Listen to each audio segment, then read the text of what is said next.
The operating theater was Dr. Julian Reed's domain. He owned the space with a theatrical arrogance that was both compelling and infuriating. His hands, precise and steady, moved with the confidence of a man who had never known failure. His voice, when it cut through the hum of the machines, was the unquestioned law. At 35, he was a prodigy, the youngest head of cardiothorax surgery at St. Jude's Hospital in a decade. He was also, to put it mildly, a tyrant. "Scalpel," he commanded, his eyes fixed on the open chest cavity of their patient. A frail, elderly woman whose life now rested on his every move. The scrub nurse, a young man named Mark, placed the scalpel in his hand. "Suture, please." The suture was delivered. Hemostatic was a rhythm they all knew, a ballet of life and death that had a rigid, unforgiving choreography. And then there was Eleanor Vance. To the rest of the surgical team, she was just Ellie. She was an anachronism in this high-tech world of gleaming steel and advanced diagnostics. Her uniform was always immaculately pressed, her cap pulled tight over a neat coil of silver hair. She moved with a quiet efficiency that often went unnoticed, her eyes missing nothing. She had been at St. Jude's for 40 years, long enough to have seen its old walls replaced with new ones, its first heart transplant become a routine procedure. She was a fixture, a ghost in the machine that made everything run smoothly, but she was never the star. Julian saw her as a piece of hospital furniture, old, reliable, and fundamentally irrelevant. She was part of the background, a silent hand passing instruments, a quiet presence that didn't dare to speak unless spoken to. His contempt for the old school was palpable, his respect for experience, non-existent. He believed that the past was just a series of less efficient, less informed decisions. His first week at St. Jude's, he had made his opinion on Ellie clear. During a particularly complex aortic valve replacement, she had gently corrected his grip on a specialized clamp. "A little lower, doctor. It gives you a better angle on the descending aorta." Julian had stopped, his face flushing with fury. "Move, you're just a nurse. Don't you ever touch my hands again." The silence in the room had been deafening. Ellie had simply nodded, her expression unreadable, and stepped back to her place, her hands folded. From that day on, he referred to her as the nurse, a title delivered with a sneer, a subtle but constant reminder of what he perceived as her place in the hierarchy. But today was different. Today, a pediatric case had just been rushed in. A 5-year-old girl named Lily with a severe congenital heart defect. She had gone into cardiac arrest in the emergency room. Her life was a fragile thread, and the surgical team was racing against the clock. The stakes were higher, the pressure a suffocating weight. The pediatric operating room was colder, the instruments smaller, the monitors beeping with a terrifying urgency. Julian, for the first time, seemed rattled. The child's heart was tiny, no bigger than a plum, and the defect was far more complex than the scans had suggested. He was a master of adult cardiology, but a child's anatomy was a different world. He found himself hesitating, his movements losing their trademark confidence. "Suction," he said, his voice taut. "I can't see the answer. There's too much, too much blood." Ellie, without a word, adjusted the suction tool in his hand. This time, he didn't pull away. He was too focused, too desperate. The extra suction cleared the view, but the complexity of the defect was a Gordian knot. It was a malformation he had only ever seen in textbooks, a rare condition that required a specialized surgical technique he hadn't fully mastered. He had studied it, of course, but experience was a different matter entirely. "Damn it," he muttered under his breath, a cold sweat beading on his brow. This is impossible. I can't get the shunt in." The anesthesiologist, Dr. Sharma, a veteran who had worked with Julian's father, looked at Ellie across the sterile field. He caught her eye, a silent question passing between them. Ellie's face remained a mask of professional calm. Her eyes, however, held a flicker of something the others didn't see. A depth of knowledge, a silent resolve. Julian's hands were shaking. He was losing his cool, and with every passing second, Lily's chances were fading. I need the atrial hook," he said, his voice cracking. "No, wait, the ventricular hook. No, that's not right." He was fumbling, grasping at straws. The instruments were blurring together, the years of training receding under the sheer weight of his panic. It was then that Ellie's quiet voice broke the tense silence. "Dr. Reed," she said, her tone level, her voice clear. "I think you need to use the modified Blatt-Hoxig shunt." Julian scoffed, a strangled, panicked sound. "Don't you dare tell me what to do, nurse. I know what a Blatt-Hoxig is. It's not applicable here. The anatomy is completely wrong." "It's not," Ellie corrected, her voice still calm, but with an underlying steel that commanded attention. "The traditional shunt won't work.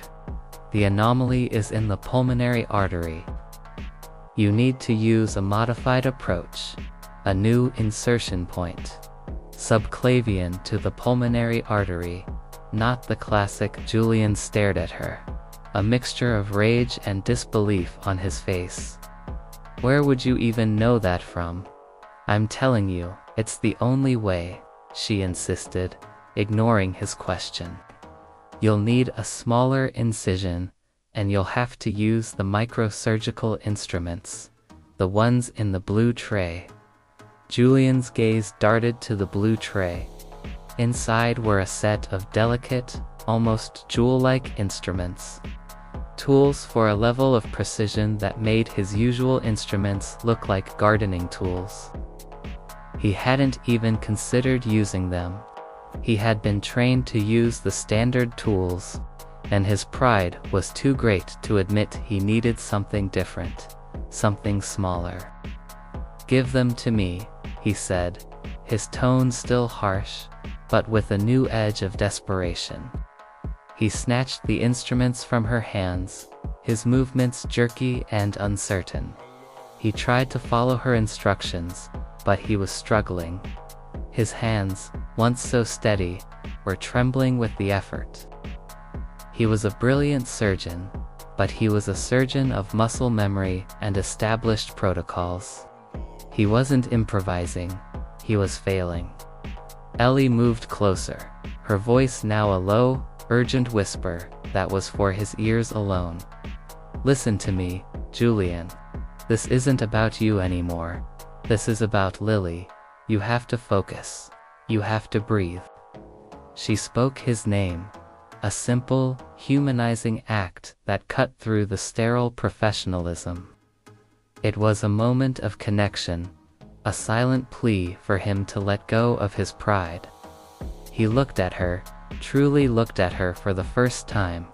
He saw not an old nurse, but a woman with eyes that had seen 1,000 operations, 1,000 lives held in the balance.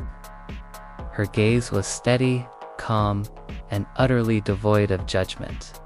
He saw wisdom, not age. "I can't do it," he confessed, the words a bitter pill in his mouth.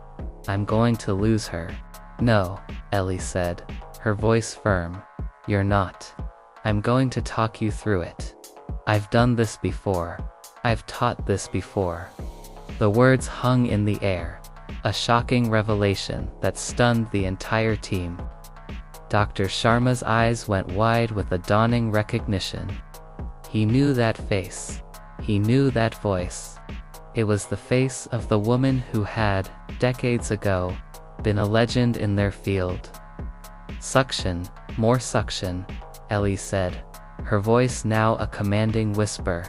"Now, take the smaller retractor. Retract the clavicle.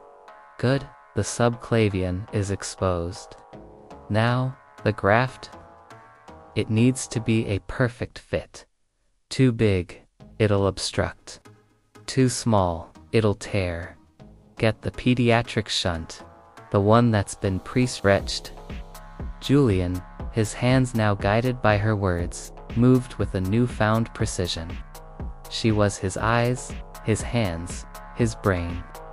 She was the calm in the storm, the anchor that kept him from being swept away by his own panic.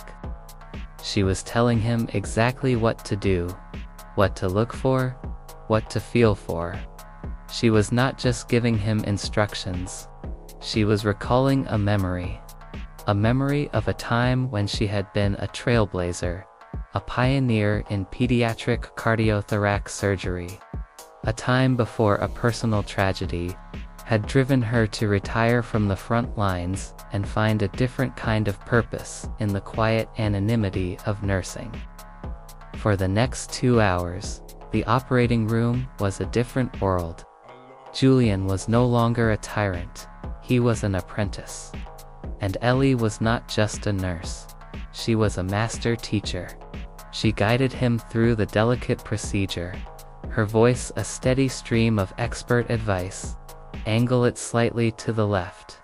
The venous return is a bit off. You need to adjust the position of the heart. They're good. Now, the anastomosis. The sutures must be perfect. Like a seamstress's stitch. No gaps, no overlaps." He worked with an intensity he had never known, his body pushed to its limit. But his mind sharp and focused, his every move a reflection of Ellie's words. He had been taught by the best in the world, but he had never been taught like this. He was learning not just a technique, but an art. Finally, after what felt like an eternity, he placed the last suture. He pulled back, his body trembling with exhaustion and relief. Lily's heart, a small, courageous thing, began to beat with a new, healthy rhythm. The monitors, which had been beeping a frantic death knell, now sounded a steady, reassuring tone. The room, which had been silent with tension, now erupted in a soft wave of exhaled breaths and murmured congratulations. Julian, his body slick with sweat, stood over the table, his eyes fixed on the beating heart. He had done it. They had done it.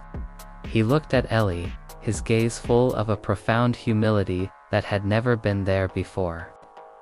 He had come here, a god in his own mind, and he had been saved by a woman he had dismissed as a simple nurse. He had been wrong. Dr. Sharma, who had been watching the entire spectacle unfold, finally spoke. "Julian," he said, his voice soft, "you've just been trained by the best." Julian looked at him, confused. "What do you mean?" "I'm talking about Eleanor Vance," Dr. Sharma said, looking at Ellie with a deep, reverent respect. She wasn't just a nurse.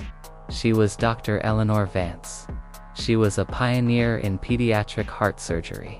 Her techniques, her research, they wrote the book, Julian, the book, you and I and every other surgeon in this hospital have studied. She trained us all. Julian stared at her, the reality of the situation washing over him in a cold wave. The quiet, unassuming woman he had been so quick to dismiss, the woman he had treated with such disrespect, was a legend. She had not only saved Lily's life today, but she had laid the groundwork for the very procedures he performed. His entire professional existence, his brilliance, his arrogance, was built on a foundation she had created. He looked at her, his eyes now filled with a genuine, heartfelt apology that he couldn't put into words. He had told her to move, "You're just a nurse," and in the end, it was she who had moved him, who had pushed him to be a better surgeon, a better man. Ellie simply met his gaze, her expression still unreadable, but with a hint of a gentle smile. She had saved a life, and she had taught a lesson. She had found a different kind of purpose, not in the spotlight, but in the quiet, humble act of passing on her knowledge. And in the silent, steady beat of a little girl's heart, she knew she had made the right choice.